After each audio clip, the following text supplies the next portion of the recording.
Billy, last time I was talking to Scotty, he told me about the first time he met you, and that he didn't really know what you looked like, but he wasn't here to see you about that. Tell me that story. Well, John L, who made the pickups, Yeah. For a lot of steel guitars, and so he was working for Showbud, and because I was doing all the advertising for Showbud, I was doing all their artwork and the printing and the design work. I did also design the Showbud logo, which was on all the steel guitars and amplifiers and everything they made, and also did the design the exterior and everything of what they call the Christmas tree amp, which was a Showbud amplifier. But to make a long story short, John L knew that since I was doing all the advertising and everything for Showbud, he and Scotty were going to come out with a book that would show you instruction book on how to play the pedal steel guitar, but they didn't know how to put that together,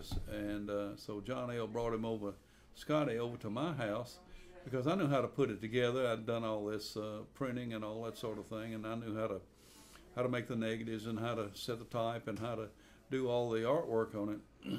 So when Scotty come in, I had a steel guitar sitting over in my little art room that I had downstairs, and Scotty come in, and of course he had heard me play, and he had copied a lot of the material I'd done, particular songs that I'd done with George Morgan and Carl Smith, Never met you in person. But he had never met me in person. So when he came in, he looked around and he said, he saw that steel guitar over in the corner, and he says, "Do you play steel guitar?" And I said, "Yeah, I've been playing a while." And so he said, "Well, did you ever work with anybody?" And I said, "Yeah, I recorded with Red Foley and Webb Pierce and George Morgan." And he said, wait a minute, what's your name?" And I said, "I'm Billy Robinson." And he said, "Oh my God." He said, "I've been copying your stuff, and I had no idea." And that's the first time that I had ever met Scotty. And it's a true story. He tells this story all the time, but that actually happened. And that's a funny story. But musicians meet in funny ways sometimes. But that's a true story. Yeah, that's great. That's great. I'd love to listen to Don Helms tell some of his tales like that. They're just so interesting. And both of you all are been around music, all your life, and have met more people than you can even remember. Yeah, well, But Scotty's a nice guy. I really like Scotty, and he's a character in his own self. He, of course, will always be remembered as starting the Steel Guitar Hall of Fame. Yeah. And that's probably one of the greatest things that ever happened to all the steel guitar players, because that gives a lot of credibility to steel guitar players, and we'll always be thankful that Scotty started that. Yeah. And I know Jim Vest kind of had the idea to do it, but I mean he didn't have the time or. Right. Well, a lot of people didn't have the time to do it, but Scotty had the time to do it, and he was there in St. Louis, and he asked, I think he asked Jim if he minded if they would move it to St. Louis. And of course, this year it's going to be the 40th anniversary. Yeah. So it's 40 years we've been having that thing in St. Louis, great. And that's amazing. The Steel Guitar Hall of Fame. But there's a lot of stories around. Someday I may put them in a book of the stories about Elvis Presley and songs that, and all the stories, the road stories that musicians, things happen to musicians on the road, and they tell other musicians before they tell the public. Right. It's a. I the first time I picked up Don Helms' book, I've never read a book in my life cover to cover. And I always get bored with it, and I started reading that book, and after about 10 minutes I have to lay it down, but about 5 minutes later I went and picked it up again. I couldn't stand it, So I'd be about the way I'd be with a book that you wrote too, just the stories and the road stories, would just be great. I was probably the first person, that met Don Helms, or he said I was the first guy he met. Of course, I worked with Hank Williams the first night he played on the Opry, and I worked with him until Don Helms came and got the job.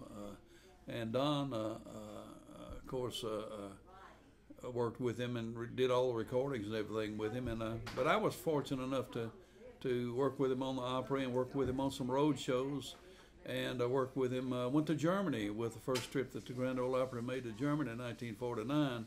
And that trip was had Hank Williams on it, Red Foley, of course, Little Jimmy Dickens, Minnie Pearl, and Rod Brasfield, and Roy Acuff. And Grady Martin and myself were the only guitar, well, he played guitar, but the only electric instruments. The rest of them was Roy Acuff's band. And so we combined the two bands together to work with Jimmy Dickens and Roy Acuff. So, but it was a great trip. That old recording that was made in Germany.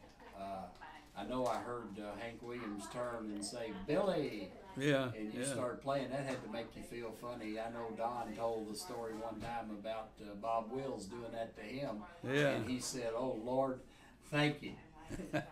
Well, you know, the good thing about that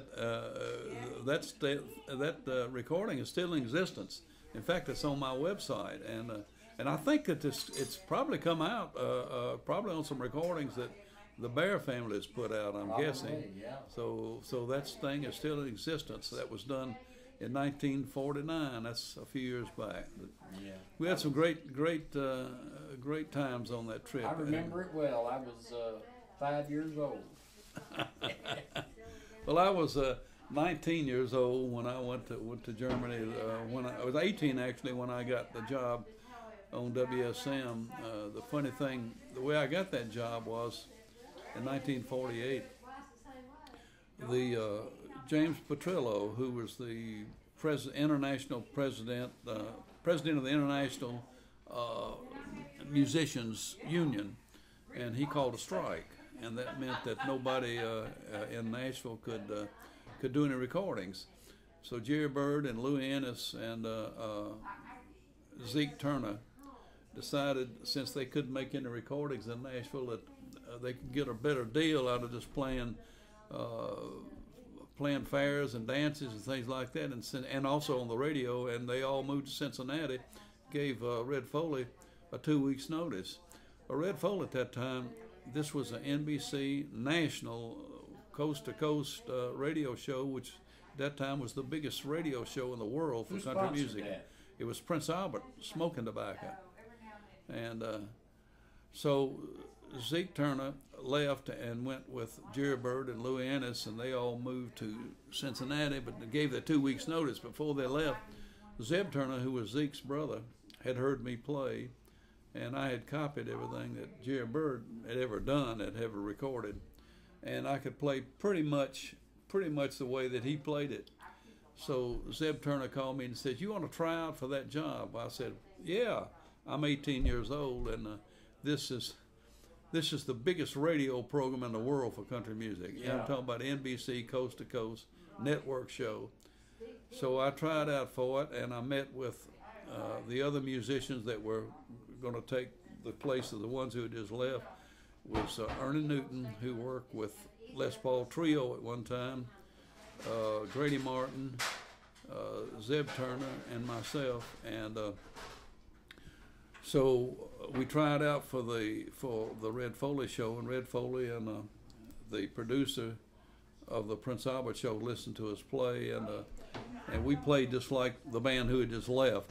So we got the job. At 18 years old, I'm playing with the NBC Coast to Coast radio show with Red Foley, and Grady Martin, a great guitar player, and Ernie Newton and Zeb Turner, and we were the band, and stayed on that show for almost 5 years until I got drafted in the Army in 1952. Who all recorded Candy Kisses? There were a lot of people who recorded Candy Kisses, but of course the biggest one, and that was the first recording I made, period, with anybody, and with George Morgan, and that sold well over 1 million records. But Red Foley also recorded it, and at that time I was working with Red Foley, so I had to play it two different ways. I see. I ended up playing it one way with George. Of course, George. You mean he was imitating two different players? No, I was just I was just playing two different breaks. I see.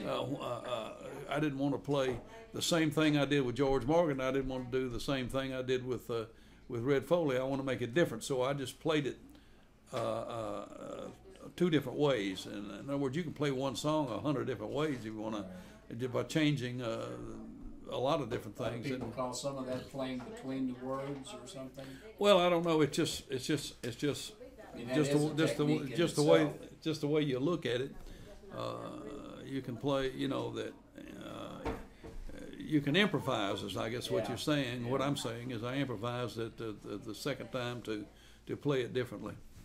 But Foley's didn't sell, but boy, George Morgan sure did sell, and they're still playing that thing. I know the other day I was driving home, and on WSM I was listening to it, and here come George Morgan with Candy Kisses, and I was telling Carolyn, I said, "Hey, that's me playing 50-something years ago."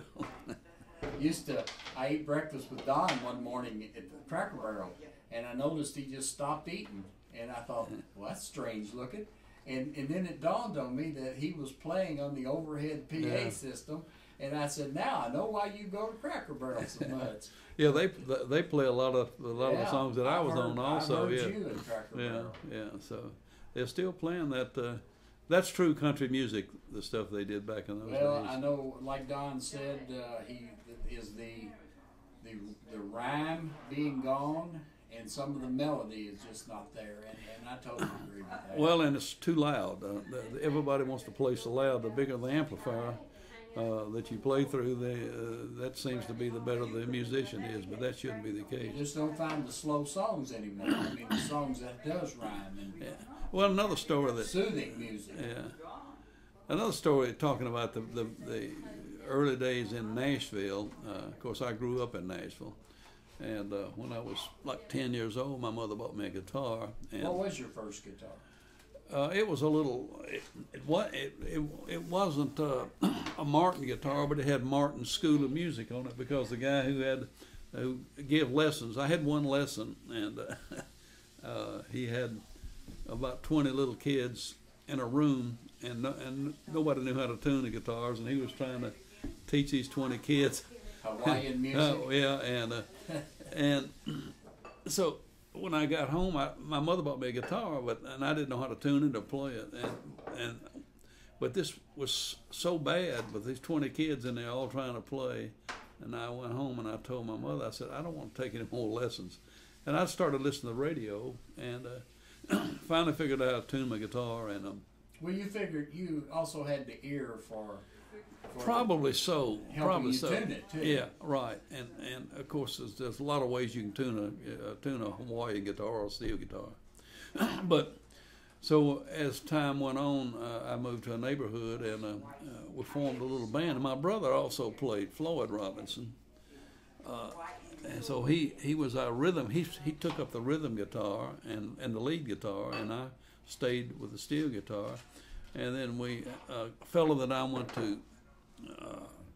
Actually went to kindergarten with him. I'd known him all his life, named Bob Moore.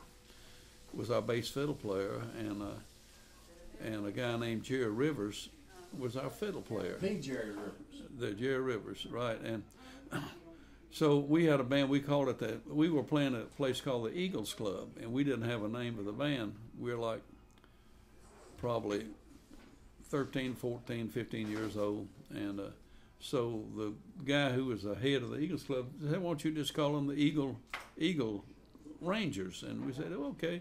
Since we're playing the Eagles Club, we'll become the Eagle Rangers. Well, what happened with the Eagle Rangers, number one, the bass fiddle player, who was Bobby Moore, became, in later life, the most recorded bass fiddle player in the world. I'm talking about Bob Moore is the most recorded bass fiddle player I guess there's ever been. He's done thousands and thousands of recordings. You name it, he's recorded with him. It's more like who he didn't play for in Nashville. He was a member of what they call the A-Team. Well, my brother Floyd. What was one of the big artists that he played for? Elvis Presley. That's the Bob That's Moore I one. was thinking about. Yeah. Shirley Dickinson. You name name anybody, and he's recorded with him I probably. knew that guy's name was Bob Moore. So Yeah. Well, he was the bass player in our little kids' band. In fact, he was a comedian in the band. Then my brother Floyd went to work and worked with Jimmy Dickens and George Morgan and had a 1 million hit-selling record called Making Love. And he wrote it, he published it, and he recorded it. And it also sold 1 million records. Jerry Rivers went on to work with Hank Williams and traveled around the world with him, has written several books, country music books. And of course, I went on to work with, record with George Morgan, Webb Pierce, Carl Smith, and of course Red Foley, and Smiling Eddie Hill, and many others.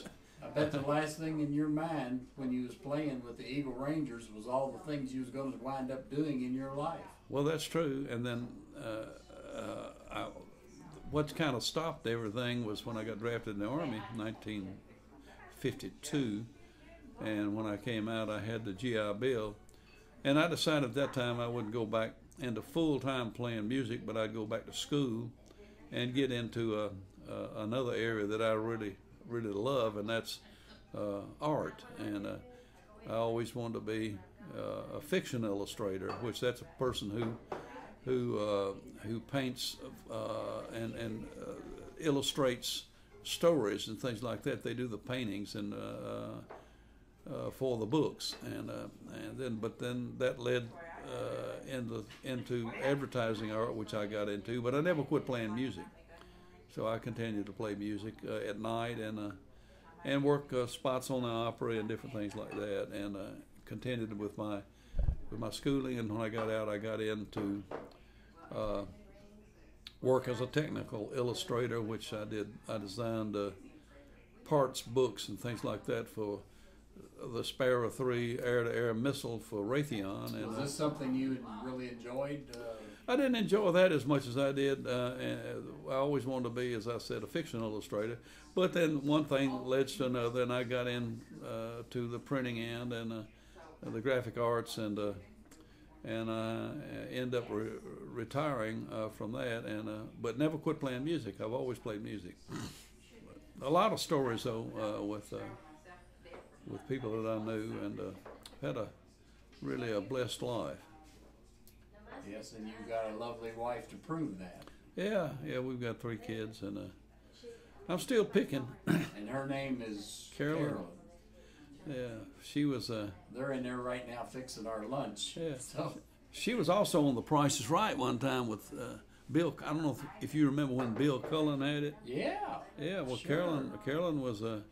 I went to New York on the art directors convention, and they picked her out of the audience to be. Well, did she win it? She won the first night. She was the champion, and she won about $15,000 worth of stuff back. And this is 50 years ago. That's why you married her. She was talented. Absolutely. She won a 1917 Ford station wagon. She won $5,000 worth of AT&T stock, and silver and furs and all kinds of stuff. She's a fantastic lady. Well, she is, and she also went back to school and got a master's degree, and became a school. She was a first grade school teacher for years and years, and then become assistant principal, and then become the principal. So she was a principal for many, many years also. Well, and you're still enjoying music also, so you're still yeah, out there picking them ever so often. I play every day, and of course I keep oil paintings going now. I noticed you stay with the non-pedal, and I played with pedals for a long, long time, and but I think the non-pedal is also my favorite. It's just such a neat sound. Well, the non-pedal is, of course, I played pedal steel for 20 years, and I just, if I were doing it at my age, I'm not going to be on the road anymore, traveling, and the pedal steel is a good instrument to play. Like I said, I played it for 20 years, but I didn't like putting it together, and it weighs a lot, and and I just enjoy trying to figure out something just without the pedals. It's just Was it Don it's said kind of after fun. he had his accident, this is where I belong, right here. Yeah. Well, everybody to his own thing, but I just enjoy playing a non-pedal steel, and I'm always experimenting with different bar slants and pulling strings and the things you can do with a non-pedal guitar. But You sure do it with it, I'll say that. well, thank you. I thoroughly enjoy it. Well, this has been an interesting interview with Mr. Billy Robinson, sitting on his back porch overlooking the lake and wondering what's going to come down the lake next. A lot of whitecaps out there. It's been a cloudy day. But Billy, I sure thank you for this. Sure have enjoyed you sitting there playing my guitar a little bit. Yeah, that's a nice guitar. What's the gentleman's name who made Martin Weinick. that? Yeah, well, he's a genius at making guitar. Custom made. Yeah. Non-pedal console. Yeah, but it's a great tone, and he can get up, and he's a master at machinist. I mean, you've got to know what you're doing to put together like he did, and Both in wood and metal. really was a pleasure meeting him too. He's a nice gentleman, and I met him when I was down in Florida, and he makes nice pedal steel guitars too. And Yeah, this was his first non-pedal steel guitar. He did a great job. Yeah, it sure did. I'm very pleased and honored to own it. I'm going to enjoy it for a lot of years. I know that. Well, Billy, I sure appreciate it, and thank you so much. All right, buddy. You have a good one. You do the same.